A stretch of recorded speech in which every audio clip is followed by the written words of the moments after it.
In this section, let's talk about definite integral. It's a little bit different than the way we defined it earlier, but the idea is fairly the same. If we use a Riemann sum, which is area under the curve, which we talked about in the previous section, if you notice, this is how it's defined, regardless whether it's left sum or right sum or midpoint sum. If we have delta x, which is the width, and let's say if you have n rectangles, then each one of these is the height, each one of these y values. But what if we take limit as n goes to infinity? Basically, let's try to squeeze in as many rectangles as we can, in fact, up to infinity. Then they're going to become extremely thin and approximate the area under the curve very well. Well, by fundamental theorem of calculus, which we're going to see shortly, the answer actually equals to, maybe not surprisingly, as the definite integral. Notice how there are endpoints. It's actually defined on an interval from a to b. So again, delta x goes to 0. In other words, delta x pretty much becomes dx. That's the dx that you see and have seen as part of the integral. And then the area under the curve pretty much is very close to the answer of the definite integral. And we so far have been computing indefinite integrals. Notice there are no endpoints. And the answer was antiderivative plus a constant. Basically, it's a family of antiderivative functions. It's like a general answer. In this section, we're going to apply that idea, and we're going to use fundamental theorem of calculus to compute definite integral. Basically, we'll get a numerical answer. We're still going to use antiderivative, as you'll see, but we will get a numerical answer, which is also the answer for the area under the curve. So here is what it says. Fundamental theorem of calculus basically says from a to b. There's also some conditions that are missing here. F of x has to be continuous on that interval and so on, but we'll talk about that in class. But the definite integral from a to b of f of x dx is equal to, start out with the antiderivative, but instead of plus a constant, we're actually going to be defined somewhere, usually depending on the text. Sometimes I use a little bracket or a vertical line. I have my personal preference of a vertical line, and it's from a to b. And the way we do this, typically the upper number we plug in first into the antiderivative, evaluate it, get the answer, minus, and then we plug in the lower number. So the upper number plugged into the function minus the lower number. So let's see how it actually looks like. Let's go step by step. Let's say we have an integral from -1 to 1 of x squared plus 2 dx. So the first step is to get the antiderivative. So you'll see x squared becomes x cubed over 3, plus 2 becomes 2x, and it's evaluated from -1 to 1. Again, there is no plus c here. It's actually defined already. Now, first note how I'm plugging in 1 into the antiderivative function. So you actually get 1 cubed over 3 plus 2 times 1 minus, and I'm putting this in parentheses, we plug in the lower number now, -1, and if it's a exponent, then you have to put it in parentheses, especially if it's a negative number, -1 cubed over 3 plus 2 times -1. And then I try to evaluate it before adding, because sometimes fractions cancel and so on, so it's good to be careful with signs. I think this is the most important thing here. But the 1 is fairly easy. We'll get 1 over 3 plus 2. And then let's be careful with signs. -1 cubed is actually -1, which also, if we distribute the negative, becomes positive 1 over 3. And then 2 times -1 is -2, and then again distribute the negative, so it becomes positive 2. Now we can combine them. 1/3 plus 1/3 is 2/3, and 2 plus 2 is 4, which is actually 12 over 3. So 2 over 3 plus 12 over 3 becomes 14 over 3, and that's the final answer. So sometimes you gotta work with fractions. If you really having a hard time, or you do not have enough time, put this in the calculator. Just be careful with parentheses. Evaluate it first. For example, once you get to the last stage, 1/3 plus 2 plus 1/3 plus 2, you can put that in the calculator and then translate it into the fraction. So you can do that.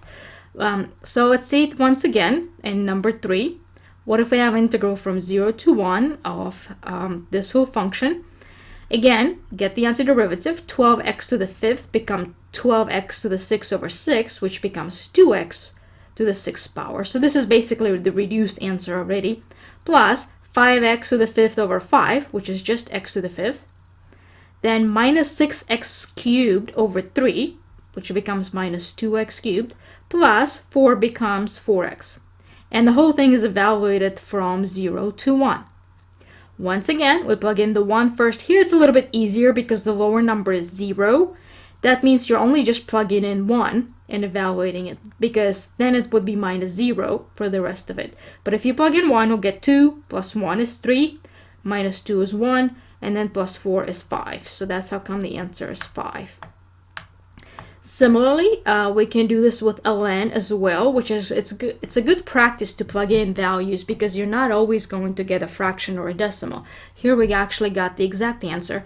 But let's take a look. What if the integral is from 2 to 3, x plus 1 over x dx? Once again, let's get antiderivative. X becomes x squared over 2, plus 1 over x becomes ln of absolute value of x. And we integrated from 2 to 3. So what do we get? We plug in 3 first and then the 2. Again, it's with a minus sign between them. So we'll get, it's actually 9 over 2 minus 4 over 2. That's how come I got 5 over 2. And then we have a ln of 3. I took out the absolute values because 3 and 2 are both positive. So it's a ln of 3 minus a ln of 2. This is a little property that you can actually combine them because it's a subtraction. You can also write it as a division. And that's one way to write it as a single expression. You have to know this property. Maybe we'll go over this in class, but the subtraction of the two logarithms becomes a division of a single logarithm. Or you can probably get a numerical answer, but be careful on the homework, so you may want to try that. And similarly, we can integrate exponentials in this problem. So 3 is a constant, it stays, and it's e to the x, and it's evaluated from -1 to 0. And again, we're going to plug in 0 first. So if it's a constant, this is one way you can make it a little bit easier. You can keep it on the outside. And then in parentheses, you plug in the upper number first. It's e to the 0 minus, and then we plug in e to the -1. And then again, e to the 0 becomes 1. In fact, anything to the 0 except 0 itself is 1. And again, this is the exact version, or you can get the numerical answer for that as well. And now here are some properties of definite integrals that can help us to compute it quickly. If there is an integral from a to itself, it's like an integral at a point instead of the interval, then it's 0. And you can kind of figure out, well, area under the curve at the point is 0. There is no shape, so it's 0. So it's fairly straightforward, but it's good to know. And if there is a constant, we can pull it out very similarly to the indefinite integrals. A lot of the properties, like the sum difference properties, work exactly the same way. So they're just basically a refresher. This one's kind of an important one. You can actually break it up as a two different integrals with a c. Typically it's between a and a b, but it actually doesn't even have to be between. You may have been wondering, does the smaller number always have to go in the bottom? Well, not always, and we're going to see that in property 5. So c technically could be outside of the interval. And so let's see. And once again, if the smaller number is typically, the lower number is typically smaller than the upper number, but once in a while you'll get it to be the other way around. Then what happens, again, just to make it more conventional, you can switch the endpoints. You can put the smaller number down, just like how we're used to, but then the whole integral becomes negative. So you can switch them, but you also have to switch the sign of the interval. We will see this once we start setting up integrals with the area under the curve or between the two curves. You'll see that in the next section, actually. So you can also use u substitution, just like we had in 6.2. It's very similarly. Let's take a look. Again, you could probably use a shortcut, in which case you don't need the u. But if you do end up using the u, let's say if it's 18 times 3x plus 1 to the 5th power from 0 to 1, well, let's see how this works. Again, we could have used a shortcut, but let me just refresh it for you. We could use u as the inside function, which is 3x plus 1. Take the derivative of u, which is du, and it becomes 3 times dx. Again, there is 18 in the integral, not 3. So we divide both sides by 3. It's 1/3 du equals to dx. And this is the one difference. Because originally the integral is in terms of x, but you want everything to be in terms of u. What you have to do is translate it, plug in x inside of the 3x plus 1, whatever it is for the u. So if x is 0, we'll get 1. If x is 1, we're plugging it into 3x plus 1, so it's 3 plus 1, which is 4. That way everything is in terms of u. So we'll see how the integral in terms of u looks like. So notice how 0 becomes 1, 1 becomes 4, 18 is a constant, so it stays, and then it becomes 3x plus 1 was u to the 5th power times dx, if you recall, was 1/3 du, and then 18 times 1/3 is 6, and then it becomes 6u to the 6 over 6, no longer the integral once we take the antiderivative. And again, it's from 1 to 4. Now here is another key difference. You do not have to substitute back, because once you substitute your endpoints when you integrate, everything is in terms of u. You do not have to put it back in terms of x. That's the key difference. So you can simply plug in the endpoints inside of the u and be done with it. So it would be 4 to the 6th power minus 1 to the 6th power equals to 4095. Let's take a look at another one.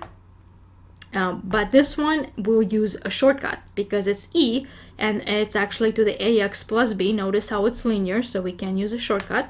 So if you recall, how do we take antiderivative? It's going to be e to itself, negative x plus 1, divided by the derivative of the exponent, which is negative 1. And it's evaluated from 0 to 2. So with a shortcut, you do not have to switch anything, but you have to divide by the derivative for the e. And the negative, if you divide by negative, it can come on the front from 0 to 2. And again, I'm plugging in 2 first. So negative 2 plus 1 is negative 1 minus, and then you plug in 0. 0 plus 1 is 1. So what we actually get is negative e to the negative 1. I distributed the negative here, plus e by itself. And again, that's the exact version. And in number 28, we can use u substitution. Again, we probably could have used a shortcut, but you can try on your own. But let's use u substitution. Let's just practice it. So if u is the exponent, negative x squared plus 1, take the derivative of the u, which is du, equals to negative 2x times dx. Once again, there is no negative 2, so we divide by it. So we'll get negative 1/2 du equals to x times dx. Then we'll plug in the endpoints. Negative 2, if x is negative 2, plug it into the u. So negative of a negative 2 squared, that's negative 4 plus 1 is negative 3. And then plug in x equals 2. Once again, we get negative 3. Maybe we'll get to use one of the properties here. So the integral becomes from negative 3 to negative 3. And then how do we substitute it? Remember how it was negative 1/2 du? So I plugged in negative 1/2 instead of the x. And then make it e to the u times du. And again, if you remember the property that we talked about earlier in this video, the integral, when it's itself at the point, notice how it's the same number. The upper and the lower number are the same. So we get 0. And that's it. We didn't even have to integrate here. So sometimes substitution does make it easier a little bit. Okay, here, area under the curve. Let's get back to that concept. Now note, if it's above x-axis, it's positive, like we're used to it. If it's below x-axis, you can draw the rectangle, but the height would be negative. Because the height is negative, that's how come we get negative area. So it's not really area. So the integral is close to the area, except you gotta be careful with below x-axis, you'll get a negative answer. And if you're really trying to find area, you have to make that part positive. So you have to account for that. So a couple of these problems will find area enclosed by this region, and I'm actually drawing this out. And if it's below x-axis, of course, you have to make that positive. But I think these are relatively simple. So let's say we have a region that's bounded by the line y equals x, x-axis, and the lines x equals 0 and x equals 1. These lines typically just give us an interval. So from x equals 0 to 1, if I'm drawing it, y equals x, at 0, 0, at 1, it's 1. So you can draw it. Notice how it looks like a triangle. We could have used geometry. In fact, I am using it here from a previous section. It's basically 1/2 times base times height for a triangle. So we actually get 1/2 here. Or we could use an integral, and we'll see if we actually get the same answer. Notice we can set this up as integral from 0 to 1 of the function, which is x times dx. Integrated, it's x squared over 2. Integrated from 0 to 1. Plug in 1 first. That's 1 squared over 2, which is just 1/2, and then minus 0. So the answer would be just 1/2. And now note, the answers are exactly the same, whether you did it by area or the integral. And that's what's very powerful about the calculus, is connection of algebra and geometry. It's very interesting. Let's note if it's a curve that is not something recognizable, we may have to integrate it, like square root of x. This is what it looks like. Again, it's a region bounded by y equals square root of x-axis, and lines from x equals 0 to x equals 4. Once again, it's just an integral. It should really start at 0, 0. I don't think I drew it right, but it should, yeah, it's starting at 0, 0 from to 4. And square root of x, well, you can graph it, or if you can remember from college algebra, it looks like that. So we have to set this up as an integral because it doesn't look like a familiar shape. And it would be integral on this interval from 0 to 4, square root of x dx. We can integrate it, and that's x to the 3/2 power divided by 3/2, which really becomes 2/3 x to the 3/2 power from 4 to 0. And once again, since the lower number is 0, we can just plug in 4. How do you evaluate 4 to the 3/2? Well, you can take the square root first. You can take the 1/2 power first, so that becomes 2. And then 2 cubed, that becomes 8 times 2. It becomes 16 over 3. So take the square root first if you can, and then if you cannot do this mentally, do this with a calculator.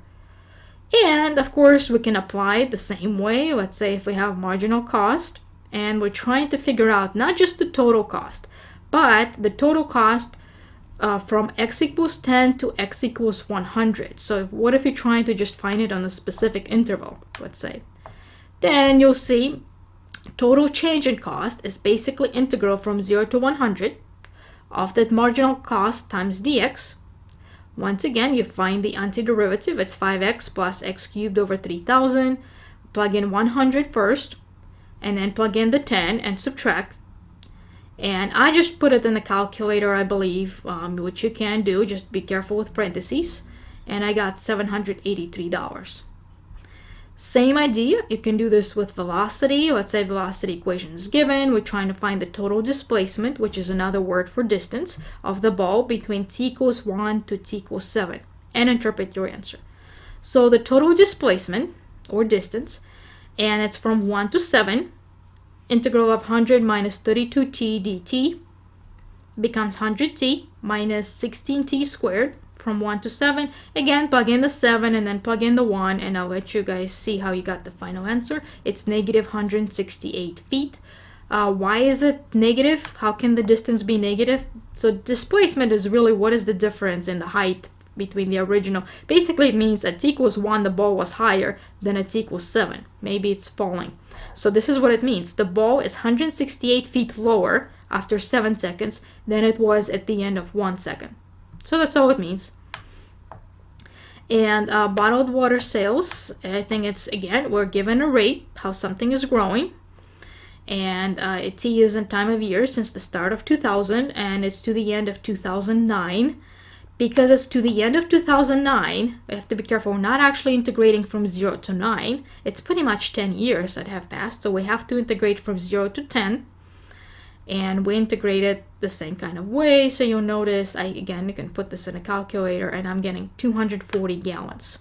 So you can do this with a bonus for your chapter 6 assignment. You can actually do it very easily the same way.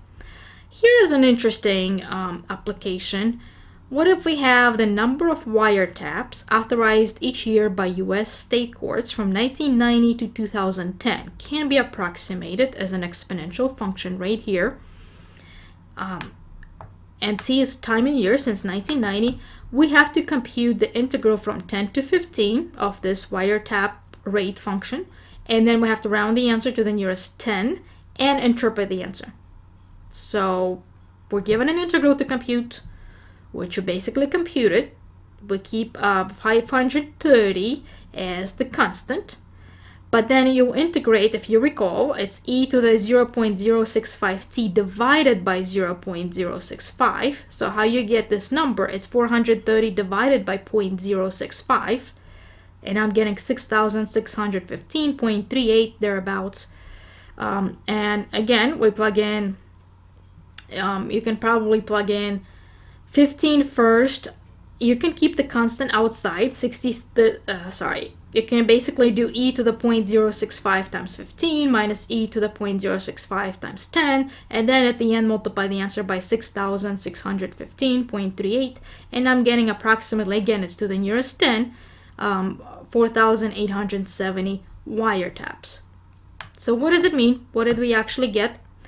A total of 4,870 wiretaps were authorized by U.S. state courts during the 5-year period starting in January 2000. And I think, 2000 to 2015. Sorry, to 2005. Yeah.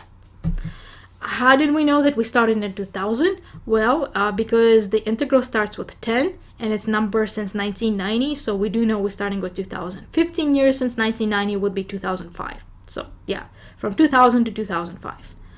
But that's basically how you can interpret it. And that's it for this video.